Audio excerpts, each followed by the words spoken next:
That was a great speech. You like it? Thank you very much, thank you. Are you red or blue? I'm a blue. Both. I own the Shankly Hotel. Of course, that's brilliant. We're building the Dixie Dean one over the road. So, yeah. You've got to come to Liverpool and come and see us. Yeah, I will. I will, definitely. Yeah. Please do, yeah, that'd be amazing. I want to thank Lawrence for what he's doing about homelessness in Liverpool.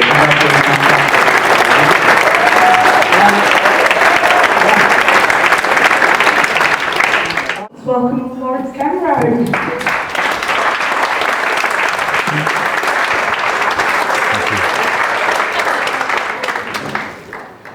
Well, I don't think I'm worth 11 million when I was 23. It would have been nice, but I wasn't worth that amount of money then. And also, I lost everything when I was 40 years of age. I went bust and started off again. So it's not all good in business sometimes. So don't think I'm standing up here thinking I'm made of money. I'm still a Scouser.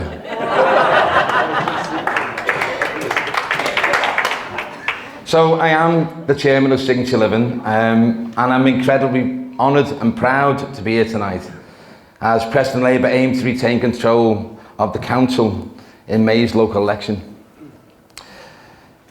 For those who don't know, we take on old derelict buildings that have lost the reason to be. Old derelict buildings that are listed, that can't be knocked down. We come along and do our best to try and shoehorn a new modern hotel into an old building. And that's one of the main reasons why I'm here in Preston, because this guy here got me here, by the way. I'm a Labour member, and I joined the party due to Corbyn's vision of the many and not the few.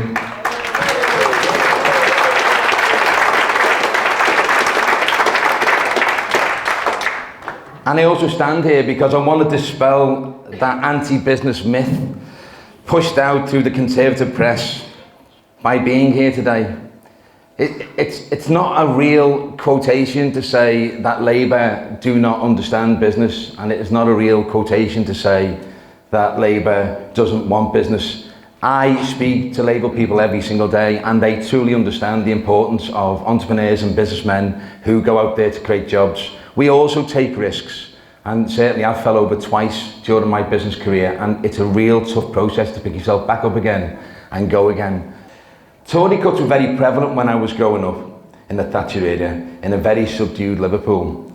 I was trying to get a job in 1983, and the Thatcher government eradicated Liverpool from any funding and decided to give all its funding to Manchester and Leeds. And I've got nothing against Manchester and Leeds, by the way, they can have that money. But in some ways, what was a real tough time for Liverpool at the time ended up being actually a good thing. Because when Manchester and Leeds got all their funding and we didn't, they knocked down all their amazing heritage buildings and built their gregarious high-rises, and we didn't. We still got our jewels. I am also a son of a docker. My dad sadly lost his leg at the age of 35. So I understand what it's like to go up on invalidity benefits.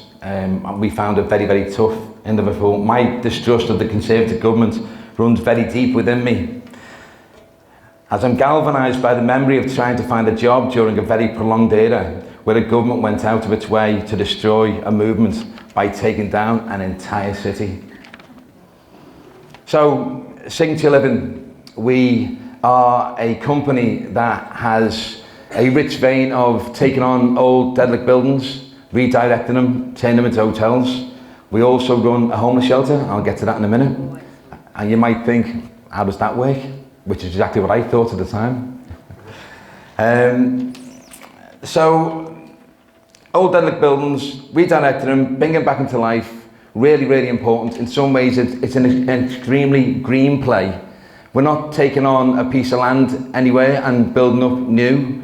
We're taking on buildings that are boarded up, that have lost the reason to be, and we're turning them into commercial entities that create jobs. And by the way, any building that you see that's boarded up, that's a listed building, does not contribute. It doesn't have to pay rates. So it's even more important that we actually take on these buildings and bring them back into play. After all, they're a big part of our DNA.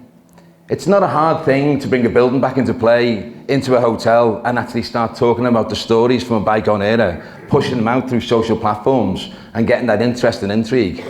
Our list of buildings are 96% full. All the main brands in the world that are represented around the UK, well, certainly in Liverpool, run at around 78%. We run at 96%. And all we've done is take them stories, push them out on social platforms, it creates interest and intrigue, and it becomes a peer-to-peer play. So people start sharing that content because it's part of their DNA. So it's not a hard thing to do. It was a bit of a hard thing when I first started out, but not so hard now. It wasn't so hard when I made £11 million at 23. So Jeremy represents fairness, equality and social justice, which has led us to be anchored by our social responsibility. And I firmly believe that businessmen, entrepreneurs have to fill the void between the world of councils and government and the world of business. And sometimes it's like oil and water, businesses and councils just don't seem to mix. But that's just down to the rhetoric, that's just down to us understanding what each game is and trying to understand what they need to do. In other words, why did we open a homeless shelter?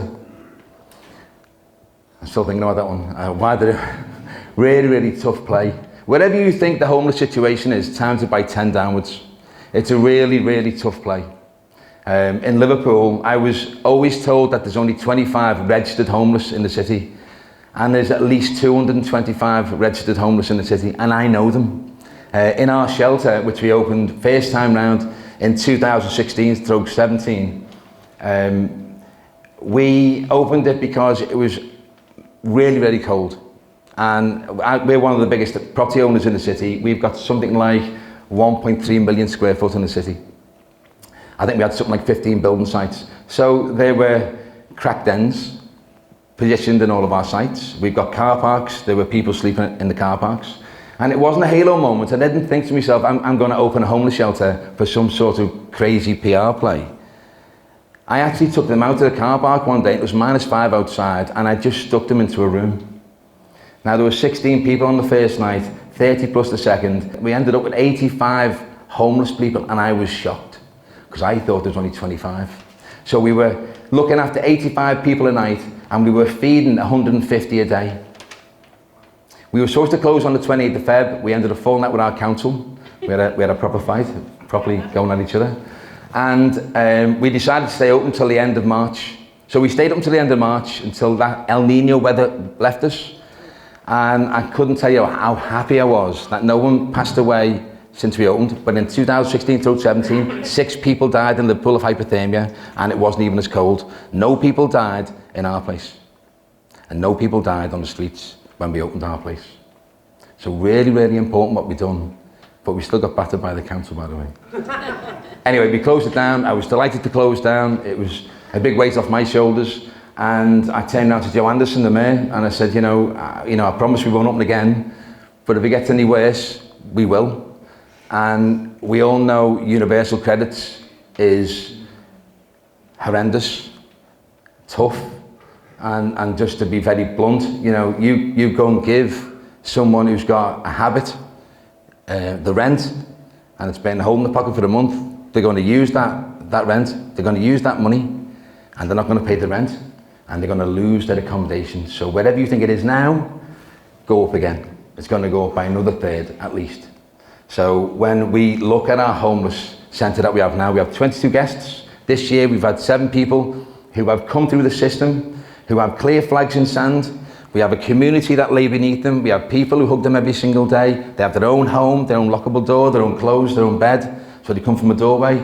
And now those 22 people, a community, and the 7 people who come through, got a job, and now live in our accommodation, and they come to us every single day.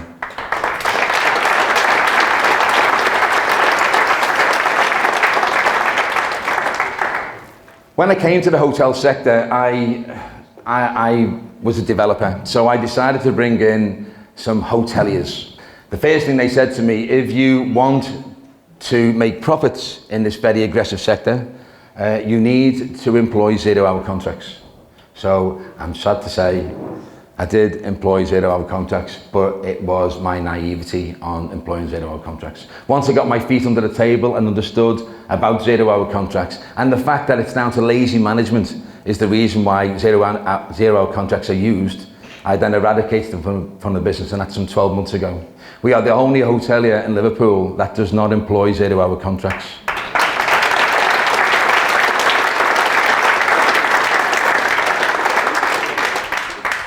We're also the first hotel group that I know of, unless anyone can tell me different, that's invited a union in. Oh my God. About time, I should think so as well. I served for 2 years as a governor at City Liverpool College, and I was not appalled at City Liverpool College, but I was appalled at the way in which students were allowed to just fall through the cracks. And it's all because those students that are allowed to fall through the cracks clearly makes a difference to the Ofsted report, and they just allow them to fall through. And then you say, why have we got so many drug dealers going around the city? Well, the reason why you got so many drug dealers going around the city is because they failed the school, they failed the college, and they've got no other options. And we are not giving them options. So this year we've just launched another initiative to employ 150 NEET kids a year. That's not an apprenticeship. I don't know whether you know, but apprenticeships are dying because of the government, again, changing the funding criteria, which means we are now 1/3 down on our apprenticeship schemes. 1/3 down altogether on our apprenticeship schemes, which is a disgrace. So we have launched this year 150 jobs, not apprenticeships, for our kids. So they might not basic maths, might not basic English, but actually they can be a joiner, they can be a spark, they can be a plumber, they can be a plasterer, they can be a bricklayer, they can go front of house, they can be a chef, they can work in the bar, they can do all these things. And then we have another side of our business, which they can be a filmmaker, they can do SEO, PPC, content writing, anything to do with online, we do. And we want to get those kids and bring them through and give them the opportunities that most of us probably didn't have, but actually give them the opportunities that they will never have because they don't have the basic maths and English and presentation skills. That's another thing that we're doing. Just want to talk before I finish about Preston Council. And I want to thank Preston Council for coming to me with their view of what they wanted. They come to us a couple of years ago and said, we really like your business, we really like the way you stand apart from all the other hotel groups, and we want you in Preston. Now, I'd never had that before, to be honest. No one's ever wanted me. I know, come on. So I was really excited at a real partnership with Preston Council, and now we deal with 17 councils up and down the UK. So it's really important about those partnerships, and I can honestly say Preston are the first ones to accept us with open arms, and have been the best partnership. In fact, they're the only ones I've never fell out with.